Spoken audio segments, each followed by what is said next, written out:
Speaking of levity, let's get to our good friend Ben Tribbett.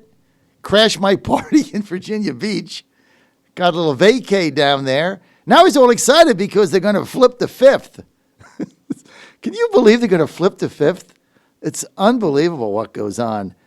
People like Ben Tribbett have got to be just laughing their tail off at the Republican Party of Virginia. Nikki 2 times. Now we got Bonnie and Clyde, which has been picked up in the national media. Almost as good as not Larry Sabato, who is joining us now. My good friend, the #1 chief Democratic consultant in America. If you want to win a race, I tell you what, any of those people running in the 5th, you want to win? You want to win that race? 1-800-BEN Tribbett. The guy's a beast. And he's with us now. Hey, Ben. Hey, good morning, John. I'm trying to get you hired, man, because actually I should not give your number out if I want to hold the seat. I should do the opposite, be like opposite land. Don't call Ben, right? Okay, so I don't know where to start, Ben. Come on, it's not fair. I mean, we don't even have an opposition party. It's not fair. You guys could beat us with like 2 hands tied behind your back. So let's go to the ballot fiasco. Nick Freitas, we just had him on. Colonel Mike just called him, what did he call him, Kara? Nicky 2 times. Doesn't file his paperwork again. Have you ever run a campaign? Do you know how to file the paperwork, Ben? Is it hard? It's not really hard. I mean, I always, this is the thing I always get very paranoid about in every campaign. So, you reread the rules many, many times over and over again, make sure you're not missing anything. But the rules are very straightforward. And certain papers have to be filed at different times. But John, one of the problems I think that the Freitas has had with his paperwork is because the Republicans do these silly conventions. You have to file the paperwork in a different way than when you just have a state-run primary. Mm-hmm. And when you have a state-run primary, you file these paperworks with your legislative district chair days in advance of the deadline, and if you're missing something, the district chair tells you what you're missing, and before they send it all over to the State Board of Elections. When you have a convention, you file separate paperwork with the party than what you have to file with the state, and that seems to be where Freitas has messed up both times, and where Bob Good has messed up, because the party chair is not going to know what paperwork you need because they're not the ones who are turning it in. So, it's all this clown show, the Virginia Republican Party. It's a clown show. It really is a clown show. It's a clown show. It's all about limiting turnout. Exactly. If they had a primary in the 5th district, Denver Riggleman gets 70% against Bob Good. If they have a firehouse primary, he gets 65%. If they have a regular convention, it's probably tied. So the only way they win this way is by rigging the whole thing. Bonnie and Clyde does it again. But look, they did the same thing to Chris Peace, knocked him out in New Kent, my good friend, great delegate, had a lot of responsibility, got things done, got my Colonial Downs open single-handedly. They knocked him out over another rig convention. I mean, the party is in a shambles. But I got to tell you, I just had Nick on, Ben. The feedback is not good. Let me just read you some of these texts he's gotten. No one has texted me with anything but negative. He said, Nick is incompetent, not voting for him. We've got about 5 of these. I can't read them all. Some of them are pretty bad. Corey in Williamsburg, filing paperwork to run for office seems basic. How can you not do this 2 times straight? I was a candidate myself 28 years ago in California. That's the first thing I did was circle it. I mean, it goes on and on and on. Not a single positive email or text I got from Nick. And I think his supporters are shaken because it's like, okay, I'm going to go vote for this guy. And like, what else is out there, right? It exposes an issue in your campaign. Don't you agree? I think it does. And look, we don't know if Nick Freitas or Bob Good are going to be able to make it on the ballot from this. I mean, the State Board of Elections has at times granted exceptions to the rules. I think that there are a lot of people who think, last year enough was enough. That should have been the final time any exceptions were granted. You remember that even Terry Kilgore messed up his paperwork last year. and the State Board of Elections gave him a waiver. But Nick Freitas had messed up, not his paperwork. He messed up 3 pieces of paperwork last year, and that's why the State Board of Elections did not give him an exception, and he had to run as a write-in. So in this case, we'll give him some points for improvement, I guess. He only messed up 1 piece of paperwork this year. But the papers that you have to file, they're very straightforward. And if anyone out there, John, is listening to this and thinking like, oh, this is government paperwork, it doesn't matter. It's actually, some of these papers are really important. Mm-hmm. The one that Freitas has not filed and the one that Bob Good has not filed is the one that indicates not only you're a candidate, but how you want to be listed on the ballot. Mm-hmm. So do you want to be, your first name, middle initial, last name? Do you want to be first name, last name? Do you want to be 2 initials and a nickname? There's a bunch of different options in Virginia of how you can list your name on the ballot. The State Board of Elections doesn't know how to list you if you don't tell them how to list you on the ballot. So, these paperwork, it's actually, that paperwork is used to make the ballot.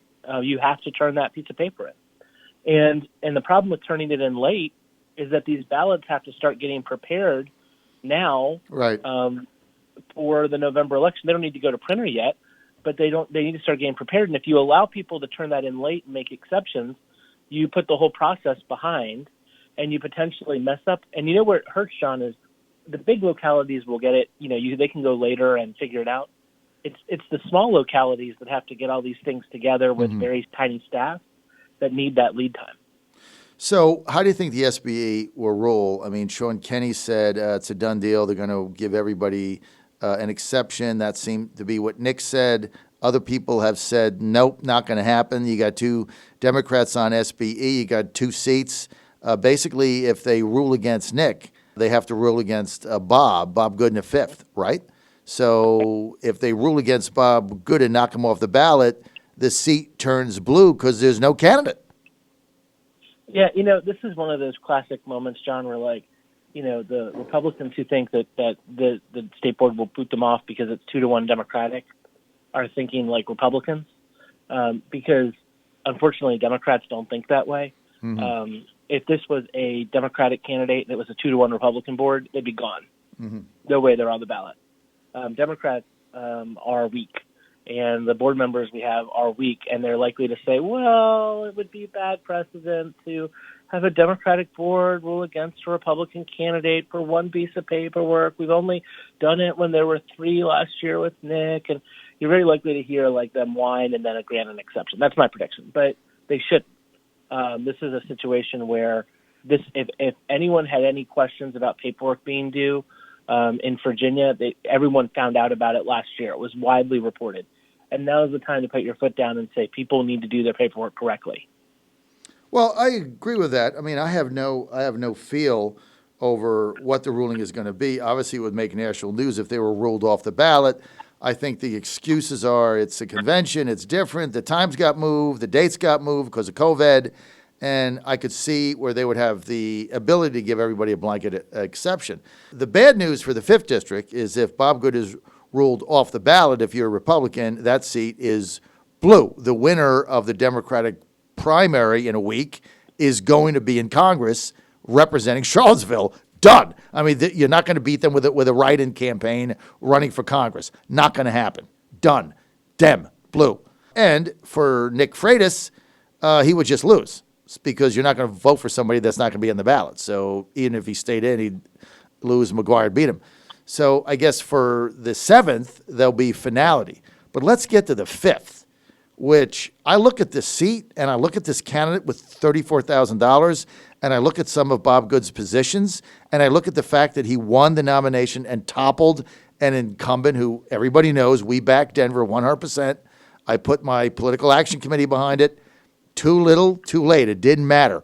They had the delegates and basically 1,800 people knocked out an incumbent, which is bizarre to me, but it happened, in a rigged another Bonnie and Clyde thing. I think you guys are going to win this seat if you get a good candidate. What say you? I think it's feasible. I do not think that the Democrats are favored yet to pick up the seat. It is still a very, very Republican seat. And we know that from what's going on this year, the electorate is very polarized around the country. And I do think this is a Trump district. Mm-hmm. So I think it's going to be uphill, but I do think that Bob Good opens the door for it. And look, John, I'm going to say something that is a little bit off talking points from where you are, which is Denver Riggleman needs to look at himself in the mirror on this loss. This is not just a rigged convention. His performance was pathetic. Yes. I mean, you look at there's 5 major counties that are on the southern end of the district that make up about half of the weighted vote. And these conventions are done by weighted vote based on the Republican vote. And, we're talking about like Bedford, Campbell, Franklin, Pittsylvania. Mm-hmm. I'm leaving one out. I think Halifax. Mm-hmm. And in those 5 counties, that's about half of the vote. Denver lost about 3-1. He lost 3 of them close to 3-1. I think Bedford was worse, and then maybe Halifax was a little bit better than 3-1. Mm-hmm. But on average, close to 3-1. That would have meant that he'd had to win every other county in the district by a 3-1 margin to hang on. Mm-hmm. And he didn't win by 3-1 anywhere except the city of Charlottesville, mm-hmm. where there's no Republicans. Mm-hmm. So Denver brought out more voters in Charlottesville to vote for him than he did in Brunswick, mm-hmm. in Buckingham, in Appomattox, in Danville City, in Henry County, in Lunenburg, in Rappahannock. All of them, Charlottesville has no votes at these conventions. And Denver brought out a bunch of people from Charlottesville that weighted him up fractions of votes when he could have brought people out from, like, how are you a congressman from a district and you only have 39 people want to vote for you in a county like Bedford County? That's pathetic. So, the fact that he lost his seat, he deserved to lose his seat. No one wanted to vote for him. And you don't deserve to be in Congress because you're an incumbent and endorsed by the president. You have to actually have people in your district want to come vote for you. And he did not. Well, so they got outmaneuvered. I mean, I think if it was a primary, Denver gets 70% of the vote. There was no question about it. He had the support then in the district, but the campaign was inept in signing the delegates up. They never really took this from the beginning. They never took this as a serious challenge. They had people running the campaign, and I raised this flag. I got to tell you, Denver knows it. Before we got involved with our PAC, when I could no longer talk to the campaign, prior to that, I raised this issue with Jimmy Cady, his campaign manager, who I didn't talk to for a while because he got mad at me. I raised it with Denver multiple times. I raised it with Chris Woodson, their lawyer, that they were going to lose because they were getting outworked, and they didn't sign the delegates up. I mean, and then what they kept telling me over and over and over is, yeah, well, Bob Good signed all these delegates up, but they're not going to show up, and nobody knows who they are, and they got them at a Walmart and the parking lot, and, they're all in one county, and it's a weighted vote, and you had in the weighted vote way ahead. Well, they got crushed, and they got crushed. And, John, I'm sorry, I got to disagree with you on if it was a primary. You can't go get 14% of the vote in a convention in a county like Bedford with 39 people coming to vote for you, and that's all the support you can muster, and then tell me that, but if it was a primary, he had so much support out there. What that tells you is Denver Riggleman was a first-term congressman who either didn't visit the county, didn't build any support, because more than 39 people in Bedford County, it's a large county, should have filed for him on their own, right? There's hundreds of people that are Republican activists in Bedford County that should have been Denver Riggleman supporters that should have filed. It doesn't take the campaign. There's nothing in a convention that the campaign has to file you. And if you have supporters, they would file. I don't believe Denver Riggleman has supporters. And so if it was a primary, my guess is that it's probably Riggleman probably wins 52-48 because he runs up a big score in Charlottesville and Albemarle, and those votes aren't weighted. But he didn't have any support in the southern part of his district. He probably would have been crushed there in a primary too because no one wanted to vote for him. Mm-hmm. And so, let's not excuse the fact that he apparently spent 2 years in Congress and didn't have any supporters. So what does that say about the state of the Republican Party in Virginia? Because Denver, like me, as everybody knows, was a pro-gay rights Republican. He got into this thing because he married a gay couple that happened to be his friends that worked on his campaign. And I thought we were done with this. I thought the Supreme Court ruled in favor of gay rights. As you know, Ben, I've been fighting this battle for 30 years, and I've been thrown out of, oh my God, 5 or 6 local Republican parties around the states I've lived in, Tennessee, Georgia, et cetera, Virginia. They threw me out of Chesapeake. Same thing, but this has already been settled. It's not even a federal issue. It's already been settled by the Supreme Court. 2 gay people can get married. We have gay rights. It's a good thing. People that love each other should be able to live their life in peace. So what does this say about the Republican Party that you marry a gay couple and you get thrown out in a convention? Again, I'm not sure that was the only issue that was going on here. I mean, I think that part of the issue here is that Denver didn't win the election legitimately to begin with because it was done when someone dropped out. The Republican committee selected him, and he never built any supporters. So I'm not sure I agree with this narrative that that's what happened. But on the same time, are there 1,500 people that are energized to stop gay marriage in the 5th District of Virginia? Sure. It's a very conservative area. Do I think that if it was on the ballot today to ban gay marriage, that it would carry the 5th District? No, I think the 5th District has over time moderated enough, especially in the North, that if you had a referendum on this issue, probably people are ready to move on. But, in Bob Good's crowd, there's certainly still a bucket of people that are upset about that. So, John, I would just say this. Bob Good is a bad candidate because he, again, doesn't have a lot of supporters. It's not just his position.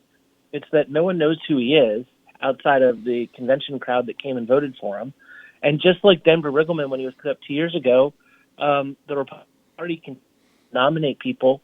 I mean, just like Denver, never held office, has no real competencies to run for Congress that are obvious to me at least. And I think that leaves an open seat, makes it wide open when you don't have a good candidate. And in both cases here, the Republicans now 2 cycles in a row put up bad candidates. However, remember, they put up a bad candidate with Tom Garrett. Mm-hmm. The last time they put up a decent candidate in this district was Robert Hurt, right, who beat Tom Perriello. Yeah, Hurt was good. But they put up a terrible candidate in Tom Garrett, who was completely incompetent, and he won. They put up a bad candidate in Denver Riggleman, who ran on some sort of libertarian platform but had absolutely no libertarian leanings in Congress. Nothing in his voting record suggested that whatsoever. Mm-hmm. And so, both of them are gone. Bob Good, same thing. And so when Republicans are going to field real candidates, they'll easily hold the 5th. If they want to put up these kind of clowns, then, the Democrats are able to be competitive. The state of the Republican Party is a complete clown car, right? I mean, it doesn't exist, Ben. You know that you have no opposition. We got guys running for chairman. One of them, Jack Wilson's the incumbent.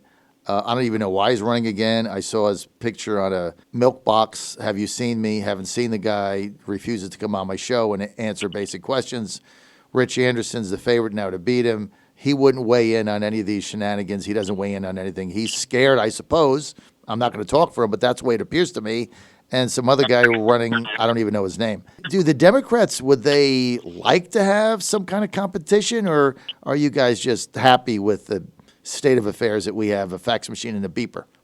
Well, you just have to, when you run for Republican Party chairman, you have to get into an alternate reality. And Rich Anderson, who ran as a moderate Republican, has now become a hardline conservative running for Republican Party chairman. It's not, these people aren't real. They're not. It's all fake. It's all about pretending like you are a. You have to be a hardcore conservative to be nominated for anything. You have to fake it, and I don't see anyone that does anything in the Republican Party that says we'd like to be a larger tent that wins elections. So as long as they are in that position, the Democrats will continue to do well. Look, the Democrats in Virginia not having real opposition just pushes them further and further to the left because you can run now as a very, very far left candidate and be elected in swing districts because of the people that are on the ballot against you. And it's been one of the things that sort of has shocked me in the last few years as to, how liberal our candidates are able to be and win general elections now. See Lee Carter and Manassas. And so, it's and that's because the Republican Party keeps putting up candidates that, they're having a contest to see who can be the most conservative, and voters would rather go with ultra liberal than ultra conservative. And so, at some point, the Republicans are going to get tired of losing, and there'll be a competitive two-party system again. I don't think we're there yet. I don't think we're anywhere close to that. But I want to thank Ben Tribbett for his analysis, especially on Denver. I hadn't really thought of that, Ben, and I appreciate your insight. And you might be right about it. I really have to think that through. Certainly, we got caught up in it, and I didn't like the fact that there was one polling place and things of that. And now Denver's saying he's going to review his options. When you get beat 59-41, there simply are no options. So Denver's out. Ben, thank you for being with us. Always a pleasure, man.